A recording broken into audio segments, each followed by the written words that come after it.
নাকি কাউকে ধরার প্রয়োজন নেই। আমাদের চিন্তা চেতনা হলো আমলি আগাম কুগাম করেছে, খারাপ করেছে, আমিও যদি ওটা করি তাহলে পার্থক্য কোথায়? আমরা পার্থক্য সৃষ্টি করার জন্য তাদেরকে সাধারণ ক্ষমার আওতায় সাধারণ ক্ষমা করে দিচ্ছি। ক্ষমা করা বা এই নয়, যারা আগাম কুগাম করেছেন তারা সাবধান থাকে। বাড়াবাড়ি যদি করেন তা আমরা চুপচাপ থাকবো। বাড়াবাড়ি করলে আমরাও বাড়াবাড়ি করবো। ভালো থাকেন, আমরাও ভালো থাকবো।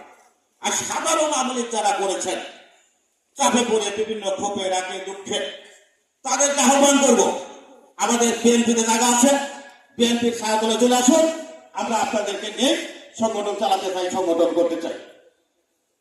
আজকে যে উপলক্ষে আমাদের এই মিটিং, কৃষক দলের একটি কমিটি গঠন করতে হবে। কমিটি গঠনের পূর্ব শর্ত আমাদের রাজনৈতিক